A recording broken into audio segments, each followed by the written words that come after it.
Hey Big Band Boys, hope you've gone through the Dorian and the Lydian mode video from yesterday. Today I want to look at some of the harmonic analysis that's happening within the chords of our solo section in the big band version that we're playing, because you can approach soloing in this song just by understanding scales, and that's a great place to start, but also a lot of the information that will teach you about what notes to aim for and what chord tones to aim for is actually within the chords themselves. Now, there are some easy chords to understand in this progression, but there are some quite tricky ones as well. So we're just going to go through some of the chords and figure out ways to play along with the backing track to practice playing those chord tones for each chord. So let's just dive right into it. So I'm going to discuss this in terms of concert pitch, and hopefully you guys will be able to translate it to your other instruments as we go through. So the first chord we have in our progression in the solo section is A minor 7. A minor 7 has a flat 3 and a flat 7. Okay, and these are all relating to how you might alter a major scale. So if we're in A major, okay, I need a flat in the 3rd and I need a flat in the 7th. So C sharp becomes C and G sharp becomes G. Now I need to build up a triad or a 7th chord by stacking thirds from that scale. So I've got my root, I've got my flat 3, I've got my flat 5, and I've got my flat 7. That gives me all the chord tones that the chord is actually telling me to play. Now I can play this chord in a number of different ways. Yesterday I was voicing it like this. I didn't even have the root in there. Why didn't I have the root? Because if I'm a pianist, I know that the bass player will be no doubt covering the root in some way or another. And they'll probably be covering the 5th as well. So I can get away with voicing A minor 7 by having the flat 7 on the bottom, the flat 3 there, and then the 5th on top. Okay, that's a really basic voicing. I can add some other colour in there if I want. Or even in this one yesterday, sometimes I added a voicing like that, more of a crush type sound, close voicing, by adding the 9th in there as well. Or if I wanted to have a different voicing with the root in there to give me different flavours. In my right hand, I can play the arpeggio like that. Okay. Now, although it has A minor 7, I can go up and add further extensions if I want. I don't have to, but I can add in some further extensions. So I can again go up to the 9th, and I can go up to the 11th. Notice though, it uses a normal 11th, not a sharp 11. Okay, that kind of gives it a very different flavour. But if your chord only has up to a 7th, it gives you a 7th, you need to make decisions if you're going to add in extensions, what extensions you're going to add in. If I'm playing as a pianist by myself, I really have a lot of liberty there, but if I'm playing with a guitarist or another instrument playing chords, we need to come to some type of agreement. Okay, so the first chord, A minor 7, that's how you could voice it. So when you're playing along with the record, you could, as a practice technique, rather than going through and playing scales, you could just practice the arpeggio.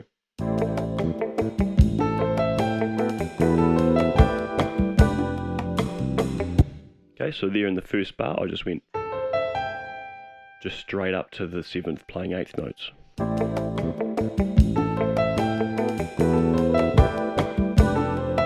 Okay, and the chords change, so obviously I need to figure out what the other ones are. The next chord we have here in concert pitch is this D/E, okay? So the slash, the second note is telling you what note to put in the bass. So here it's telling me to put an E in the bass.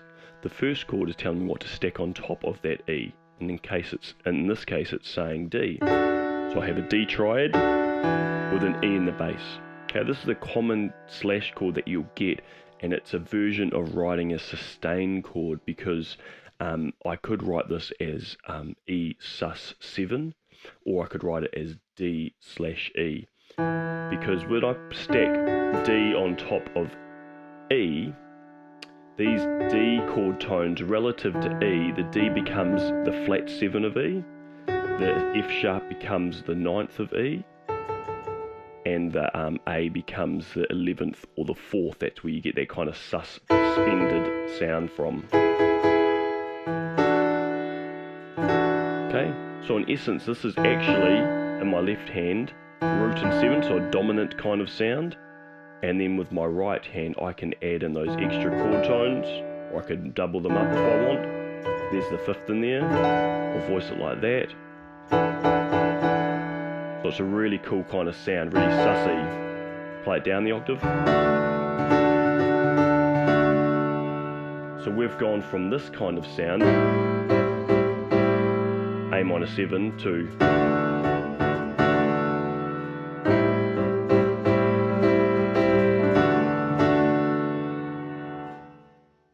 the next chord we actually discussed yesterday in this F6/9 sharp 11, and we talked about how it was to have this Lydian sound because it comes from C major. So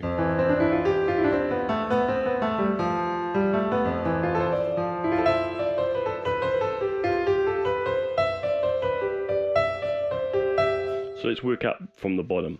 We have to have an F. It's telling me I have to have a 6th, which in F is a D. I have to have a 9th, which in F is a G. And I have to have a sharp 11, which in F is a B natural. I can add some other chord tones here. Another kind of the most functional chord tone is the 3rd. So here it's not explicitly written in the chord, but I'm assuming that it's a major sounding. So I can have that A in there as well. I might even want to chuck the 5th in here, and for yesterday I was voicing this one a lot of the time like that. I could have it like that as well, but once you get the 7th kind of heading more down this end of the piano, it gets a bit muddy. When I see sharp 11 sound, I often in my head think of it as a slash chord, much like we had D/E. D is the flat 7 of E. For sharp 11s, I think of a tone above. So an F, a tone above F is G. So I sometimes think of these sharp 11 chords as being a G/F. Why do I think it like that? Because a bit of a shortcut, because when I think of the G triad on top of an F triad, the G triad gives me the 9th of F, it gives me the sharp 11, and it actually gives me that 6th as well. So it gives me actually all the chord tones in this F6/9 sharp 11. So if I think of G/F, it actually gives me a bit of a shortcut, and in my head I can think of it a lot quicker. So we've gone this kind of A minor,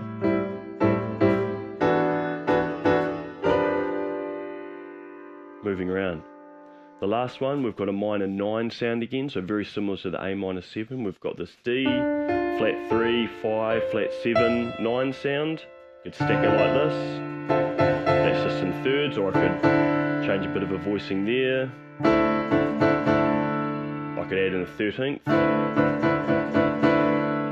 And now this last chord, one of my favourite chords, the little plus symbol, E plus, the plus stands for sharp 5. So I've got E, a sharp 5, which is a C, the 7th, which is D, and then a sharp 9. So a 9th would be F sharp, but it's getting sharpened to G. Now, why is it a sharp 9? You could say that's actually a minor 3rd of E. Well, E7 actually is a dominant sound, so it has a major 3rd in the triad, or in the 7th chord.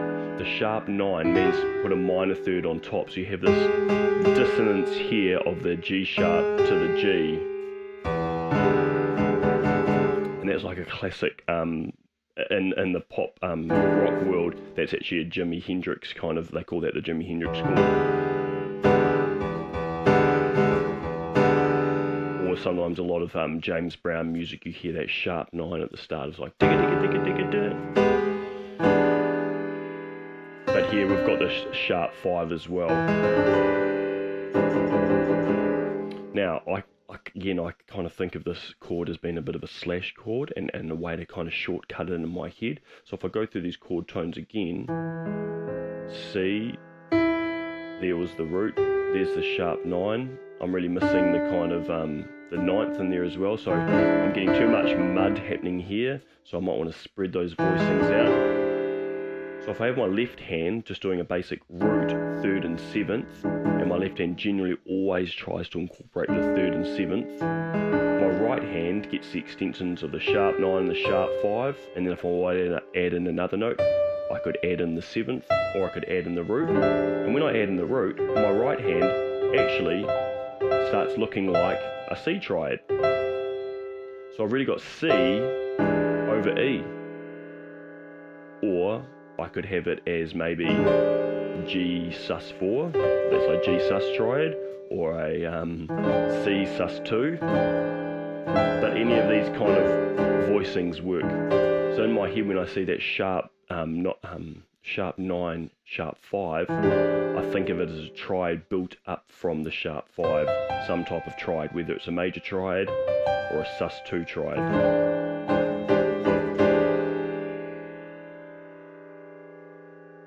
So that first line, which gets repeated twice, we've gone through A minor 7. We've gone for this E dominant sound. Okay, obviously haven't gone up to the all the way up. That's E dominant. The 6/9, so you could do something like that. D minor 9. That sharp 5. Okay. So when I'm arpeggiating them, I don't necessarily have to put in all the extensions when I'm just practicing the arpeggios. I'm just making kind of just 7th chords out of them. A minor 7, B slash E, the 6/9 instead of going up to the 7th and going to the 6th, D minor 9.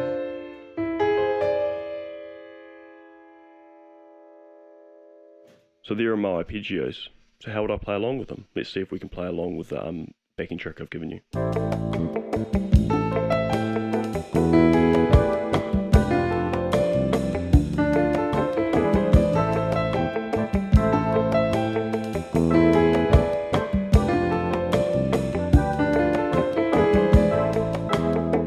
Cool. So there I kind of just did arpeggio per bar. The last one is quite tricky when you've got 2 chords per bar. You have to move quite quickly, make them all 8th notes.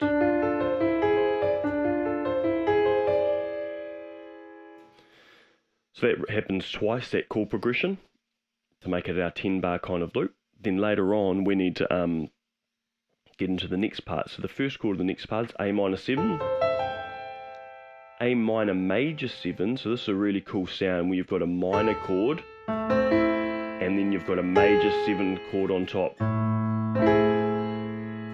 So you've gone A minor 7, A minor major 7, A minor 9, which would be like that, F9 with a flat 5. I really think of this as G on F7, and then that same chord from before, that G sharp 5, 7 sharp 9, then A minor 9, and then back into just a dominant, or this D13, any 13th chord is just a dominant chord, so it's really a D7, but with all the extensions going up, so the 9th, some type of 11th and a 13th. So here, I really think of this as being, again, like that's Lydian sound we had, I think of a tone above, so that there's a D, some type of D7, a tone above from D is E, some type of triad built to get that to that 13th. So here it's really an E minor triad on top of a D7. So it's quite complicated there. But this whole progression is really just A minor major, A minor 7. So it's really got this A minor triad that stays on top. Even when I get to there, that is actually a D7. So you got the 3rd, 5, 7, 9. So we've gone. So it's really E sitting on top the whole time. Then it moves.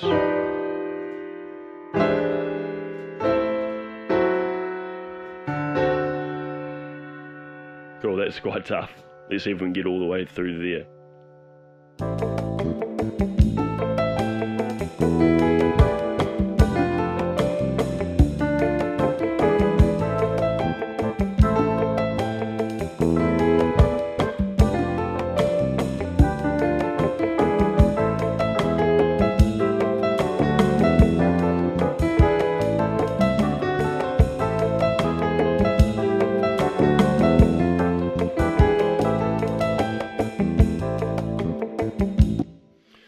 Ooh, not bad for a first time. So in the latest section, since there were 2 chords, every single bar, I kind of, rather than going to the 7th, I kind of simplified and just did kind of 3-note arpeggio. So I did A minor, then dropped down to the 7th, the major 7th, then the flat 7, and then for the D, I didn't want to go all the way down. I'd kind of pretty much got there. I kind of got to the 3rd because I was about to get to the F. So rather than going to the D9, I kind of made it, I mean, the D9 you could think of actually as being some type of F sharp chord, which would be a half diminished, I think. Yeah. A minor major, A minor 7, this D7, flat 5,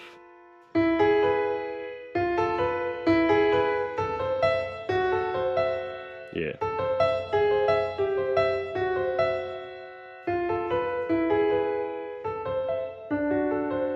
Let's try that again.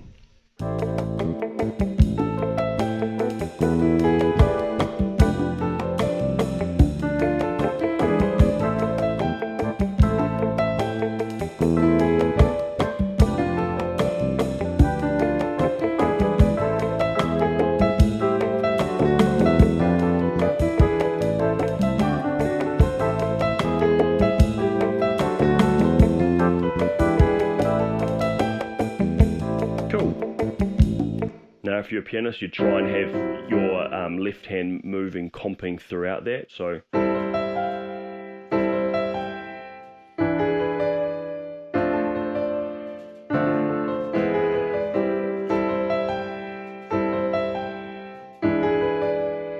but if you're a horn player, there's no reason why you can't just practice those arpeggios as a way, instead of going through your scales with the backing track, actually practice arpeggios. And if you're not happy, not really comfortable just doing the 7th chord, then just do trios. Just do the simple 1, 3, 5s, whether they're flat 3s or flat 5s. You should always be able to figure out what the 1 is because it's written in the chord, and then figure out whether it's major or minor, flat 3 or normal 3, and then figure out whether it's sharp 5, or there's a couple sharp 5s in there, normal 5, natural 5, or the flat 5. So that would look like this.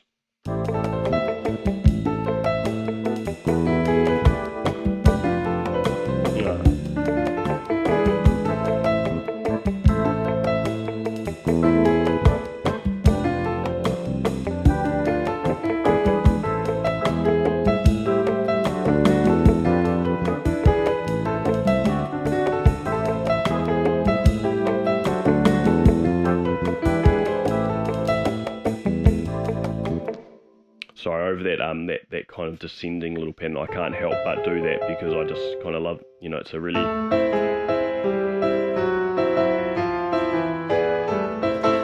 kind of Latin American sound.